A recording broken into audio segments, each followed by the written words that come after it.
Already.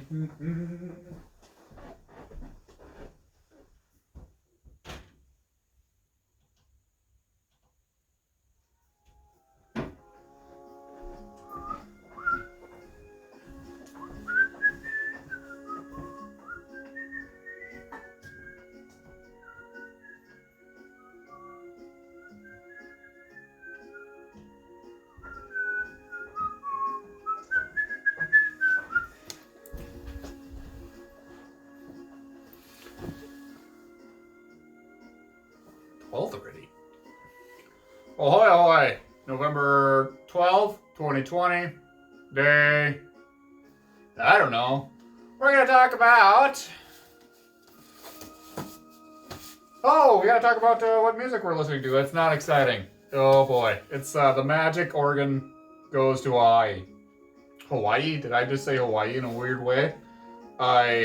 What is this? Is that the actual title of their band? The Magic Organ Goes to Hawaii? Whatever, it's pretty weird so far. I literally have a box full of vinyls that I'm going through, and so we're gonna get some surprise ones like this now and then. And I don't think this one's gonna be a winner. I don't think I'm gonna keep it, but maybe it'll change. I don't know. I'm blabbing too much about that. Blabbity blabbity blabbity blab. Here, this is what we're talking about today. The Raven Cycle. There's actually 4 books. There's the first one I'm missing. It's called The Raven Boys, which I lent it out to a friend. I thought she would like it, but then I just heard the other day that she's never going to pick it up, so that's disappointing, but probably a good thing since she's pretty old. So the second one's The Dream Thieves. This is probably my third favorite of the 4. The third one is Blue Lily, Lily Blue. This is my favorite of the 4, and I even love the name. Blue Lily, Lily Blue. Great name. Great title of a book. Great cover. It's beautiful. The fourth one, The Raven King. This is probably my least favorite, and then Raven Boys is my second favorite.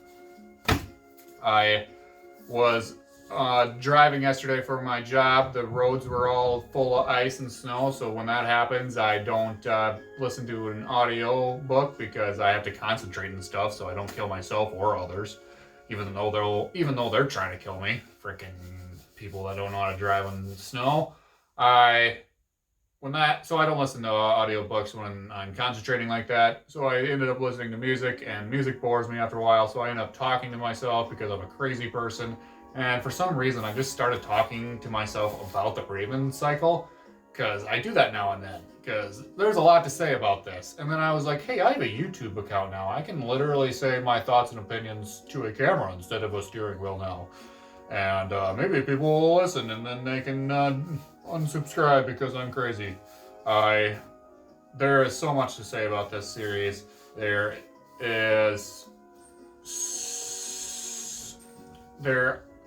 It's all character work. If I've never read a book, or let alone a series that depends solely on character work and not plot or any world building.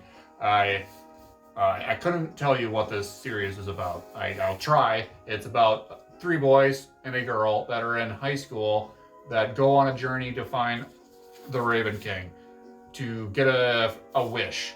If they find the Raven King, they are granted a wish. And one of the boys, called Gansey, makes it his life's work to find this Raven King while he's going to high school and thinking about his life after high school. So there's a lot of stuff going on.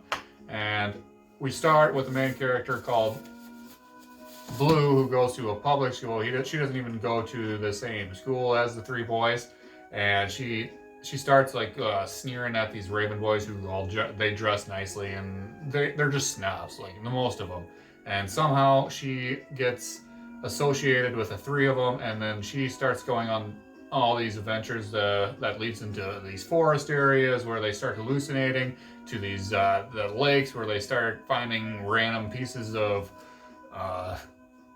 in the lake, and then they go to caves and caverns, and they meet interesting people. And Blue lives in a house full of women who are all psychics and fortune tellers, and it runs in the family. Like, she lives with her mom and her cousin and a couple other crazy ladies who are my favorite characters as well. And like, Blue gets ripped off because she doesn't have the ability of she doesn't have any psychic powers, so she kind of feels left out. But she does have an ability that when she's around a psychic, like, that psychic's power is multiplied. So these psychics are using her, and it's kind of funny how they all do it, because Blue's just living her normal high school life, trying to eat yogurt or whatever Blue does, and one of the ladies will go out of her way to get Blue and drag her into a room where she doesn't want to belong, just so that that psychic's life is just easier and her job's just easier. And it's kind of funny, the whole humor with that. I enjoy Blue. She's one of my top 3 characters of all time, up there with Sean from the Gentleman Bastard series, and Tyrion Lannister from Game of Thrones. Obviously, he's in there because he's one of the best characters ever written. But Blue's up there as well. And then she hangs out with some dudes, other high school, the Raven Boys. There's Gansey, he's the guy searching for Raven Boys. And then there's Ronan, who's a big tough guy. He likes to solve issues with his fists and not his words. And he's got issues. His storyline is easily my favorite. And then she's starting to write another series called the Dreamer Trilogy about Ronan. So I'm excited to read this book, but I'm going to wait till all 3 books are done because I don't like waiting for a series I like. So I'm not going to pick that up until the series is done. What else? Oh, then there's a kid named Adam who is a poor little guy.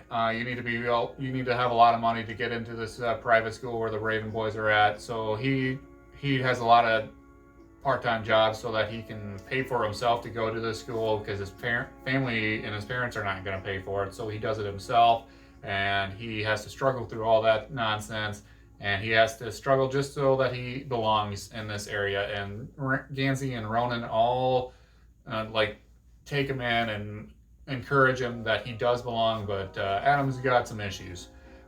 Then there's a kid called Noah, who in the first book was one of my favorite characters, and then he starts getting less and less each book, and that was kind of sad. There are issues with the endings of each book. If I had an issue with these books, it's the endings of each one, besides the third one. The third one was just great all around.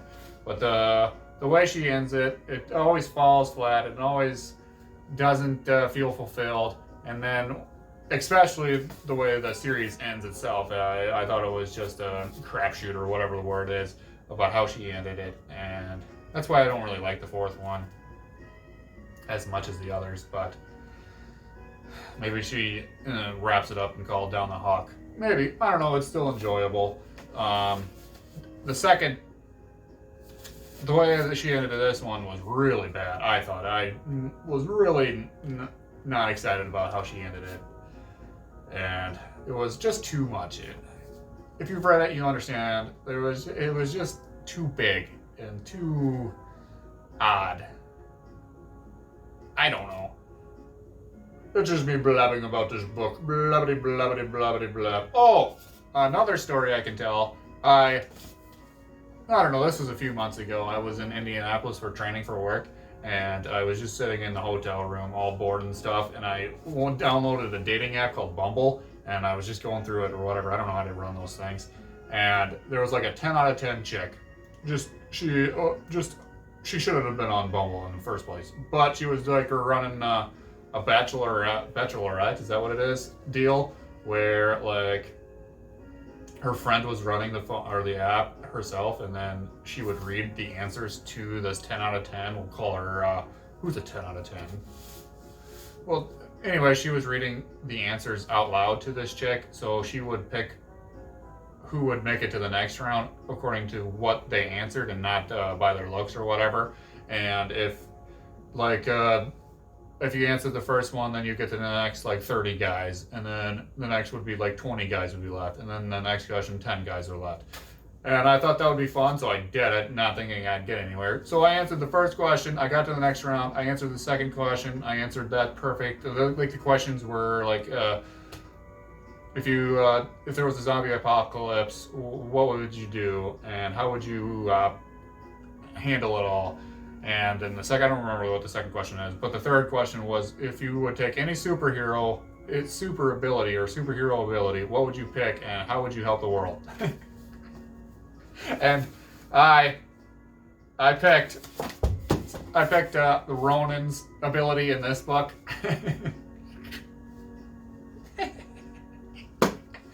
And obviously, I did not get it. I did not make it through the next round. Oh, because Ronin's ability in these books, I am so jealous. I wish I had him. And I don't know if it's a spoiler alert or not, but I think it is. So I can't tell you out loud what his ability is. But if you have read it, you understand why that's such a weird answer. But I was having fun with it, and I wanted to see if she'd read the Raven Cycle, which she didn't, apparently, because she didn't like that answer. I don't know, I probably just edited out that whole story, but it just came to my mind.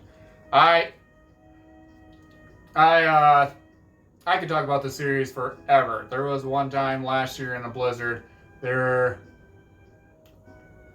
I couldn't do anything outside. I didn't really feel like doing anything inside, so I started playing Sea of Thieves with a couple of my buddies, and I literally talked about the series for about 3 hours straight to them. They were just sitting there listening while I went on a blabbing 3 hours about this series. And at the end, my throat was literally dry, and I couldn't talk anymore because I spent so much time talking about this series. There are so many different characters. Each character is very unique and very special and very creative. Maggie does a great job writing this series. The writing style itself is lyrical, and it's beautiful. It's just something I've never read before, and it was one of the very first audiobooks I ever listened to, because I got it from the library because it was the longest series that the library offered, so that's why I picked it. I knew nothing about it. I just picked it because it was the longest. And I am so glad I did. It got me into audiobooks because the narrator was so creative, and not creative, the narrator just carried the series, just carried it. And they added like music, eerie, creepy music that just fit the series so well. I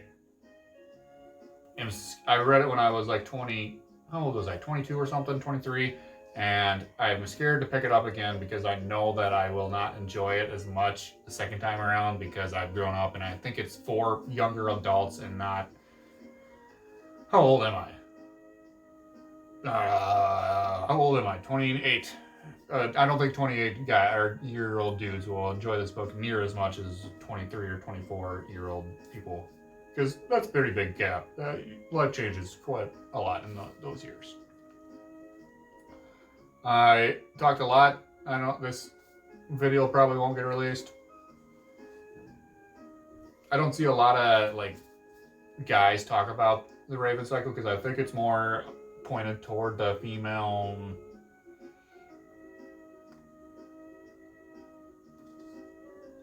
I think it's pointed more toward females, but I guess it doesn't bother me. And so I read it. What do you want? And I enjoyed it. That's it and stuff. Oh, there's a character in the fourth book. His ability and his superpower was something that I came up with as a kid. Like, I was 10 years old and I came up with this ability, and I haven't seen it anywhere else. And then when I first read it, I was like, holy moly, that's awesome. But that character was built up throughout these series, and then he finally showed up in the fourth book, and then he was such a big disappointment, and there was so much potential there for him to do stuff, but he didn't end up doing anything. So that was a tree stay moment, but it happened, and I can understand why she did it, but I'm still mad at her anyways.